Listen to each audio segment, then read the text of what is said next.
Certainly. Here's a dark and lyrical short story based on the title, The House That Remembers Every Cry, Even After the Walls Have Crumbled. The house that remembers every cry, even after the walls have crumbled. On the edge of a forgotten village, where the trees no longer dared to bloom and the wind moved like a whisper with a secret, there stood a house, or rather, the bones of one, splintered beams, half swallowed by ivy, and stones strewn like teeth knocked loose from the mouth of time. No one lived there now, no one had for years, but the house still listened. They said if you stepped close enough at dusk, when the last light bled from the sky, you could hear it weep.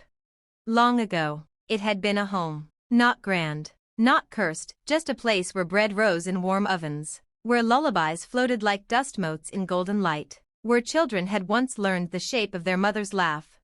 Then came the night that changed everything. The villagers didn't speak of it anymore, not even in hushed tones over firelight. Some said there was a scream that split the night like lightning through deadwood. Others spoke of smoke, of shadows in the windows, of a silence that fell and never lifted.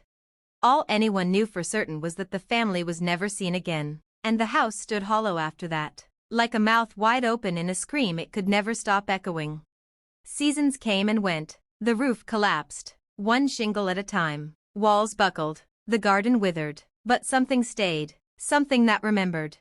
Children dared each other to throw stones at the chimney. Teenagers scrawled curses on its scorched threshold. Still, the house did not retaliate. It simply remembered. And then, on a rain-slicked evening decades later, a woman returned. She was older now, her hands worn like river stones, her eyes bearing the weight of years she'd never tell. She crossed the threshold of that crumbled ruin and whispered a name into the silence. The wind stopped. The trees leaned in. And from the earth and the soot and the stone came a sound, soft at first, like the sigh of someone finally letting go, then louder, a wail, then a chorus of them, the cries of children long gone, the sobs of a mother clutching ashes, the howl of a father begging fate for a different ending. Tears spilled from her eyes, unbidden. The house remembered her.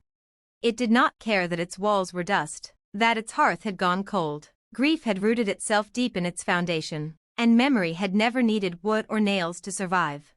The woman knelt, her hand against the earth. She whispered again, "I'm sorry." The cries faded. The silence returned, not empty this time, but listening. And from then on, no one dared approach the house again. Because though it stood in ruin, the house still remembered. Every sob, every scream, every cry. Would you like this expanded into a longer story or adapted into a different format, e.g., screenplay, audio script? Here is the next part of The House That Remembers Every Cry, Even After the Walls Have Crumbled. 2. The Voice Beneath the Floorboards. The woman did not leave that night. She found a hollow in the ruin where the moonlight slipped through the rafters like a blessing, and there she sat, listening. The cries had faded, but something else stirred beneath the silence, a presence, old as the stone, patient as the roots that tangled through the foundations. At midnight, she heard it, a soft tapping beneath the floorboards, too rhythmic to be a creature, too faint to be an echo.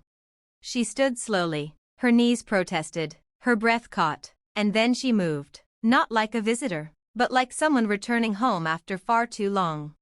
There, beneath the remains of the kitchen, a trapdoor sat crooked and forgotten, hidden under a patch of moss and ash. She had forgotten it was ever there. She had forgotten much, the way children do to survive.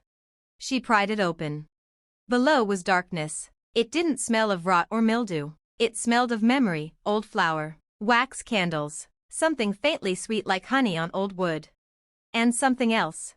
She descended the steps.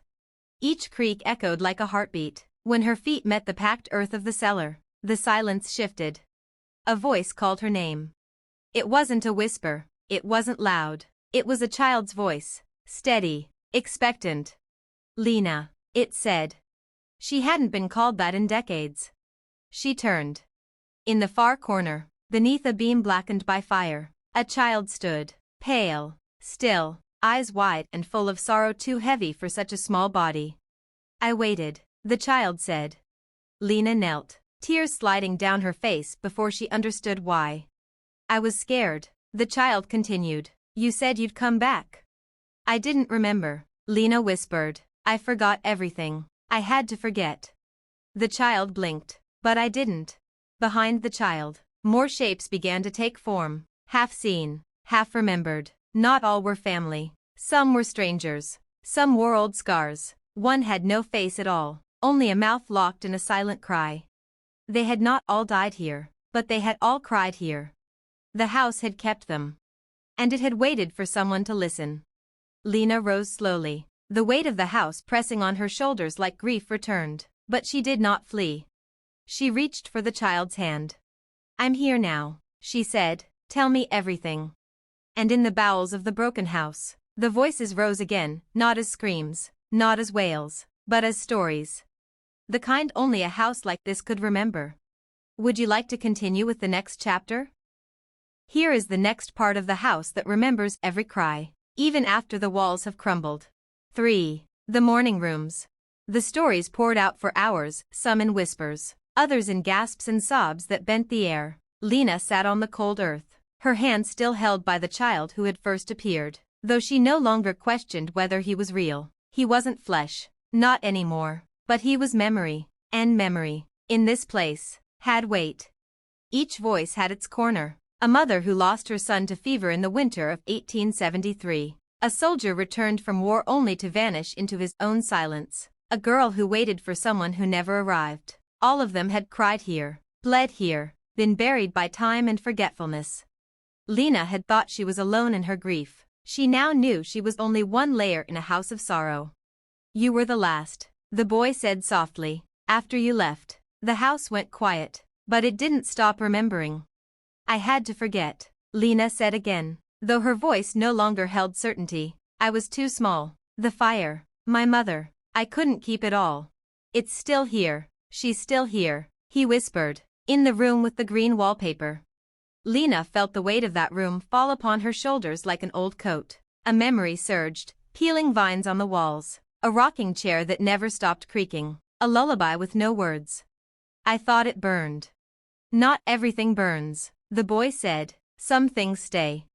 She climbed the cellar steps, but now they were whole, solid. The trapdoor opened into a house rebuilt by memory, not clean, not new, but intact in the way dreams are. The hallway stretched before her like a wound healing over. She stepped barefoot onto worn floorboards that recognized her weight.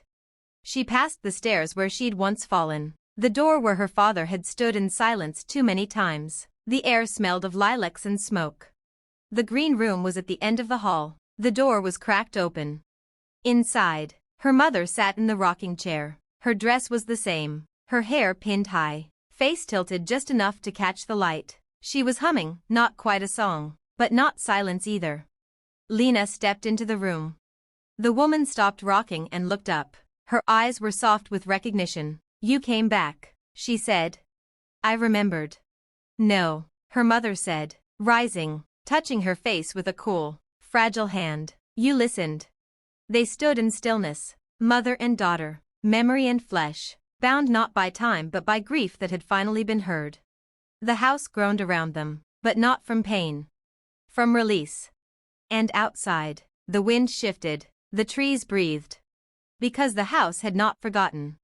But now, someone else remembered too.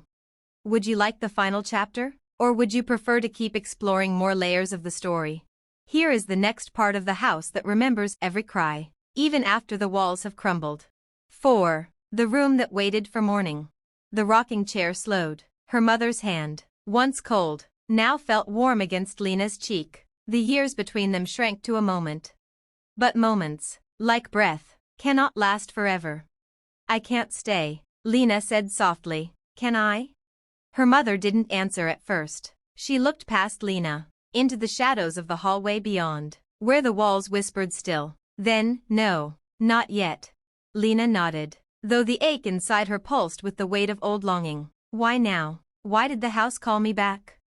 Her mother's gaze grew distant. Because grief does not vanish. It settles, and sometimes, it gathers in places, like rain in a low field. This house, it was full. You were the last cry it remembered, and the first who came back to listen. Behind her, the voices that once wept now murmured like wind through branches, calm, watching, waiting. You helped them, Her mother said, "You gave their sorrow shape again, and that is enough." Lena stepped back, and her hand brushed the doorframe. The wallpaper beneath her fingers was faded now, the vines curling inward like closing eyes. "Will it still remember?" "Yes," her mother whispered, "but now, it will rest." The house sighed, timbers groaning softly, the floorboards easing like old bones stretched after sleep. The green room began to fade, not violently, not like fire, but gently, like dawn melting frost from a window. And Lena found herself at the edge of the house once more. Only now, the ruin was quiet. Not empty, never empty, but at peace. Vines still crept across the stone, the chimney leaned, but something was different. The air didn't press down anymore. The house no longer wept. It remembered, but it no longer grieved. Lena turned and began the walk down the hill, through the tangled wood, into a world that had kept turning without her. Behind her, the house stood silent. And somewhere in the stone and soil and shadow, the last cry finally settled into stillness. Would you like an epilogue or perhaps a printed version of the whole story? Here is the final part of the house that remembers every cry, even after the walls have crumbled. Epilogue, the listener. Years passed, seasons wore down the hill, swallowed the path, and choked the ruins in moss. The village forgot again, newer griefs replaced old ones, and the house became legend. But the land remembered. Children who wandered too close sometimes said they heard faint lullabies in the wind, or felt a warmth in the stone, like someone unseen had placed a gentle hand on their back to guide them away. No more cries came from the ruin, only quiet, only peace. Lena never returned. She had given the house what it needed, a listener, a witness. But far away, in a city lined with gray buildings and steady rain, she kept a box beside her bed. Inside were things pulled from memory, a scrap of green wallpaper, a charred piece of wood, a drawing of a child's hand in hers. When she passed, they found her diary. Just one entry filled the final page. "The house weeps no more, but I still listen. I will always listen. Because remembering is the beginning of healing. And some cries are not meant to be forgotten, only heard." After her funeral, a young girl in the family asked about the house. Her mother didn't answer, only looked out the window at the distant hills. That night, the girl dreamed of ivy and green wallpaper and a room full of soft, waiting voices. And somewhere, far away, the house shivered once in the wind. Not in sorrow, but in memory. Would you like the complete story formatted into a printable version, PDF or document?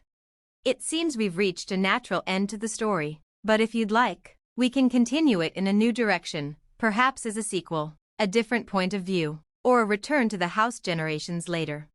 Here's a new beginning that extends the world. V. The one who shouldn't have returned.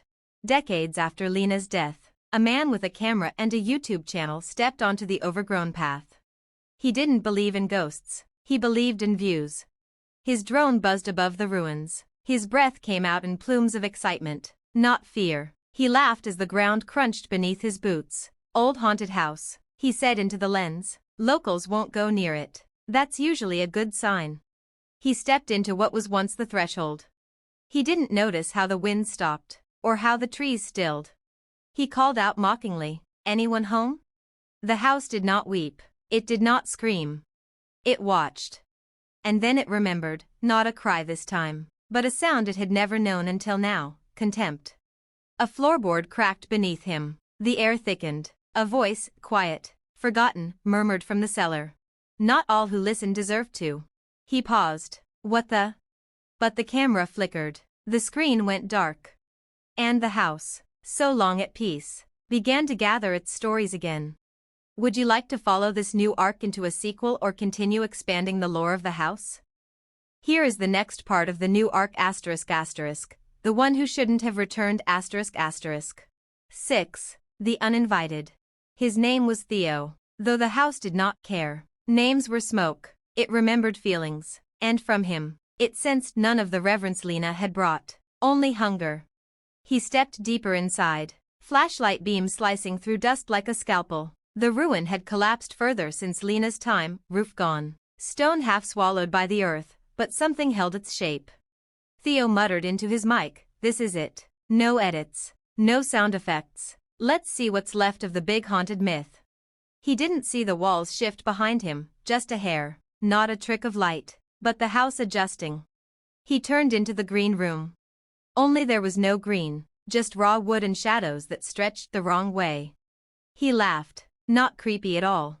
Then he heard it, a whisper. Low, wrong, familiar. Lena.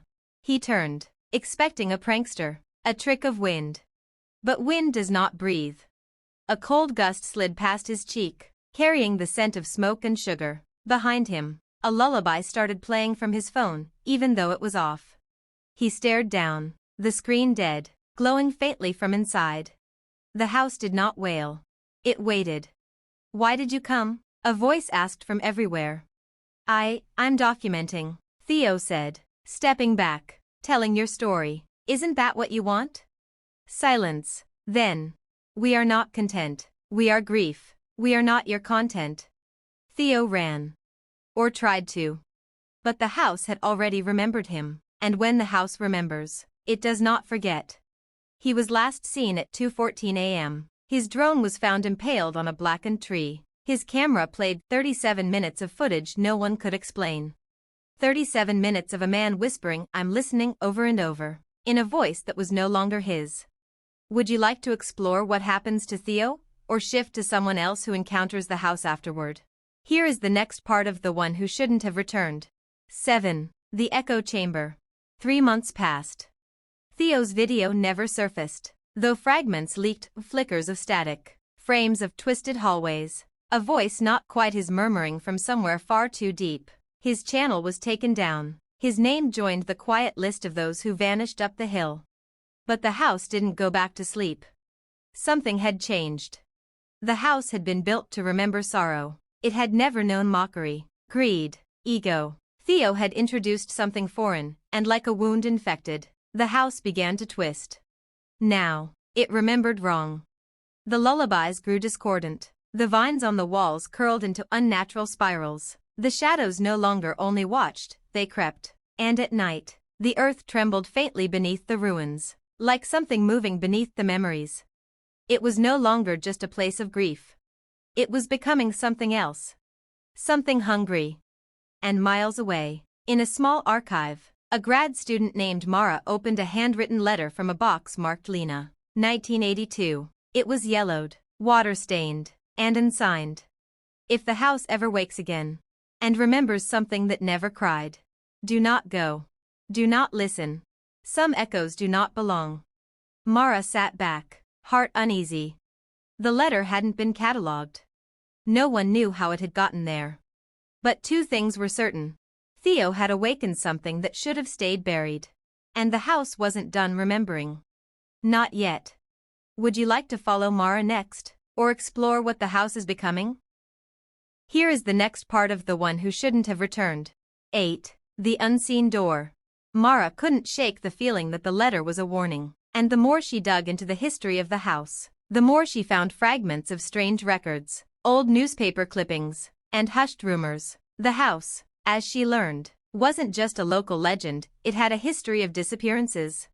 In the town's records, buried in dust-covered files, she found names that flickered in and out of existence, people who were never quite gone but never fully present either, a series of odd occurrences, quiet tragedies, and always, one constant, the house. Her curiosity outweighed her hesitation. She found the path. The same one Theo had walked, covered in thorns and overgrown roots. It seemed to resist her at every step, but Mara was determined. She had to see it for herself. What had Theo found? What had the house become? As she stood before the ruin, the wind ceased, and the trees held their breath. The place felt different from the faded memories in her research. This place was alive. With trepidation, she stepped inside. The floor creaked beneath her feet, the scent of mildew and ash mixing with something that made her stomach twist. The house was empty, and yet, it wasn't. The air hummed with an uncomfortable energy. The walls, though cracked, seemed to whisper in a language she couldn't understand. But then, as she wandered through the familiar rooms, something caught her eye. A narrow door, barely visible between the ruins, half hidden behind a vine. It was different from the others, it wasn't part of the original structure. It hadn't been in the photographs, the drawings, or the old records. A door that had never been there before.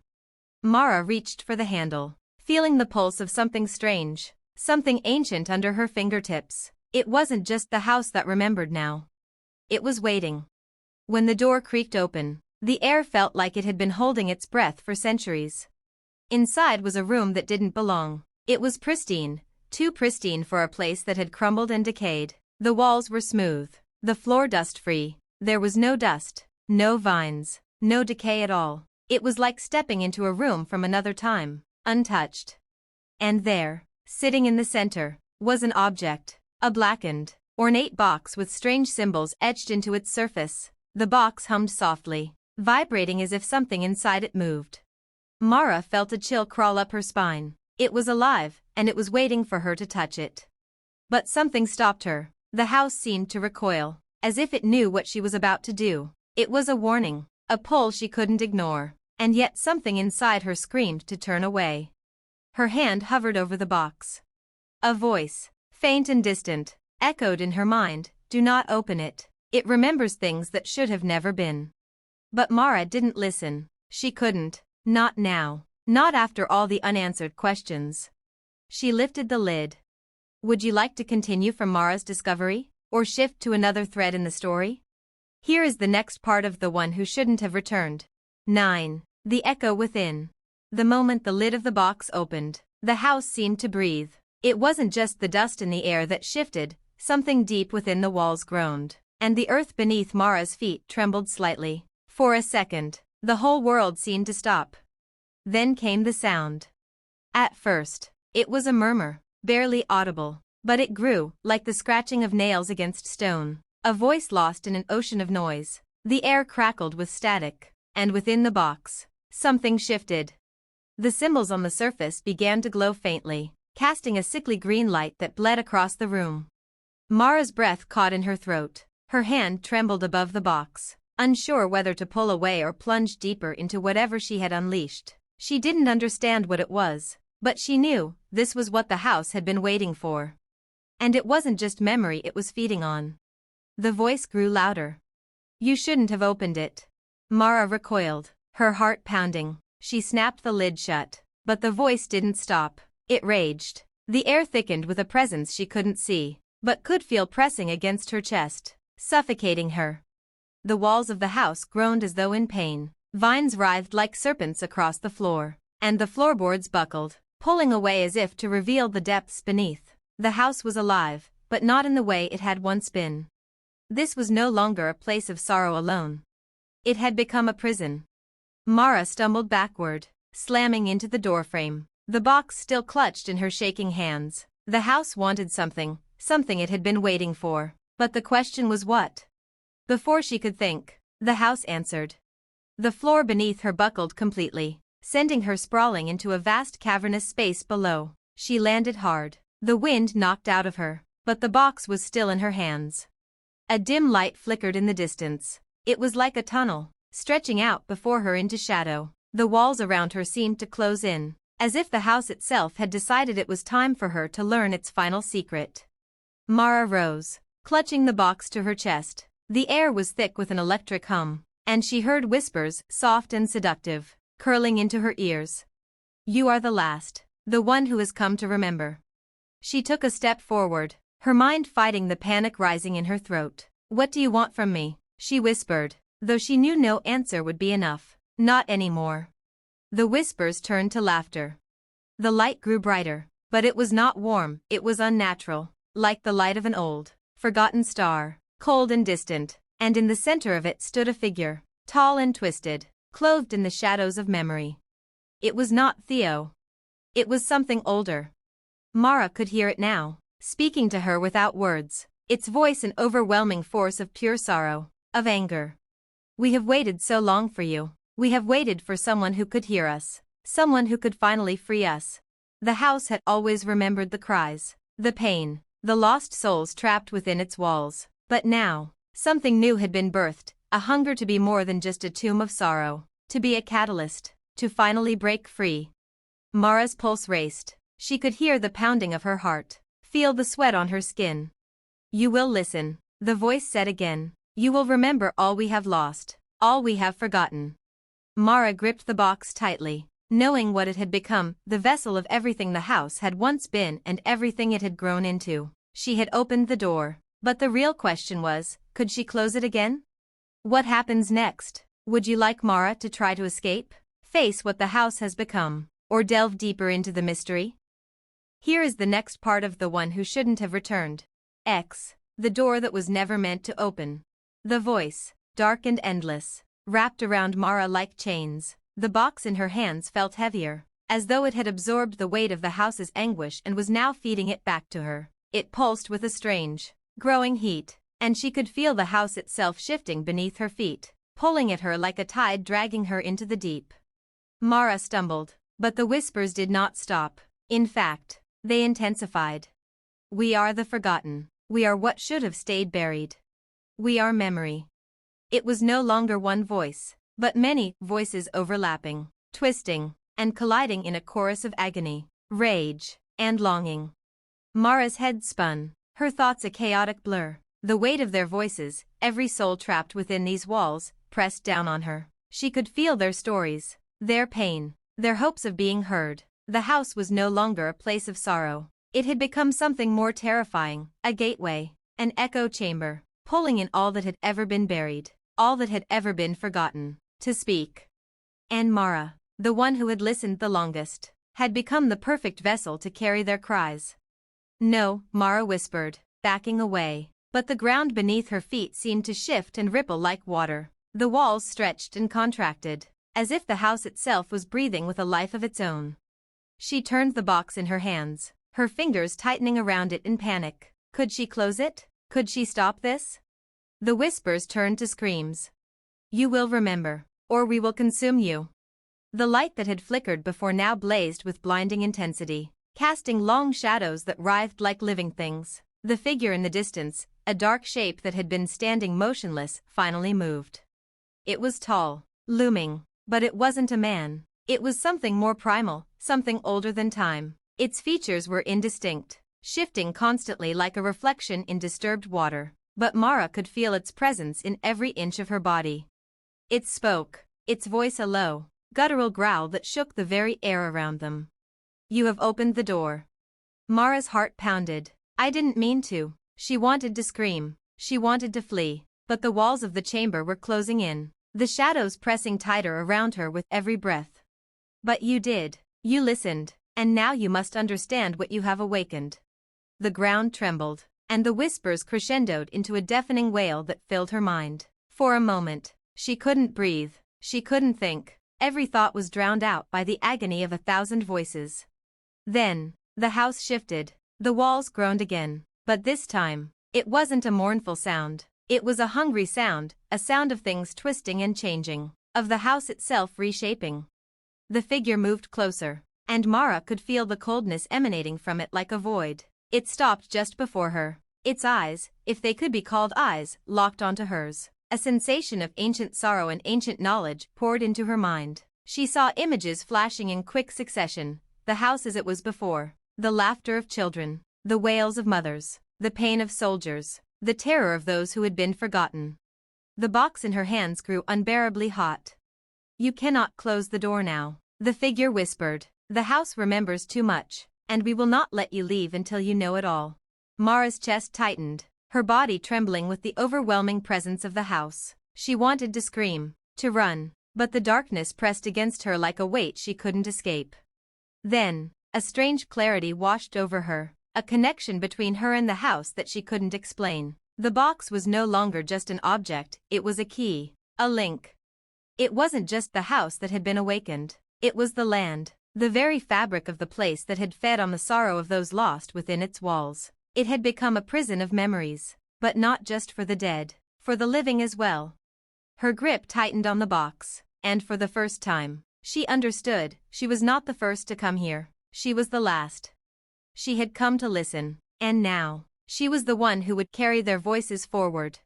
With a final, desperate effort, Mara twisted the box open again, just as the figure raised a hand to stop her. A rush of energy, raw and chaotic, flooded through her. Memories, voices, faces, everything the house had ever consumed. She felt them all, the agony and the sorrow. But something else too, something worse. The house was no longer just a keeper of grief. It was a collector, pulling from the world beyond its walls, searching for more, always reaching. The voices screamed, "We are the house, and now, we are you." What happens next? Would you like to explore Mara's fate or the fate of the house itself, or take the story in another direction? Here is the next part of The One Who Shouldn't Have Returned. 11. The Price of Memory. As the flood of memories overwhelmed her, Mara felt herself shifting, no longer an observer, no longer someone separate from the house. She felt her identity unravel, threads of her soul fraying, her thoughts becoming entwined with the whispers. The house was no longer a place. It was a living, breathing thing, and she was becoming part of it. Her pulse raced, her breath shallow, but she couldn't close her mind to the torrent of voices. Each whisper, each wail, became a part of her. The laughter of a child who had never grown, the sharp cries of soldiers lost in battle, the quiet sobs of those who had been forgotten by time. It was all inside her now. It was consuming her. And yet, amidst the chaos of voices, one voice stood apart, clearer, more distinct. "You must stop." It was a soft voice, a familiar voice. Mara's eyes fluttered open, and she saw her, Lena, standing before her in the shadows. The same young woman who had come before, who had listened, who had been the house's last witness. But this time, Lena wasn't there, she was within the house. Her presence hung in the air like an echo. "You must stop before it takes you too," Lena's voice whispered.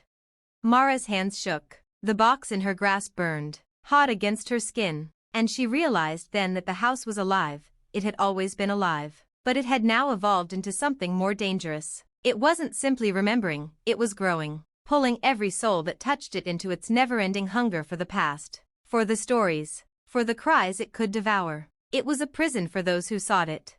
"You are its last hope," Lena's voice continued, stronger now. "If you stay, it will take you. It will take all of us."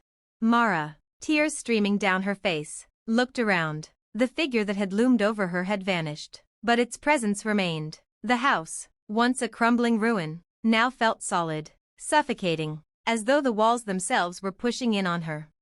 But something in Lena's voice held her still. "You must close the door." The box, the key, it was no longer just a vessel of memories. It was the key to the house's undoing. She realized now what she had to do. She had opened it, unknowingly releasing its hunger, but she could close it. She could contain the house again, keep its wrath from consuming anyone else. With a cry of desperation, Mara gripped the box, slamming it shut. The house trembled, groaned, like a great beast awakening from a long slumber. The voices screamed, shrieking in protest, but Mara's hands were steady now. She could feel the house buckling under the weight of its own memories, the pressure of all the souls it had swallowed. For a long, excruciating moment, nothing changed. The air hung heavy with the remnants of the house's hunger, and Mara feared it had been too late. But then, the whispers began to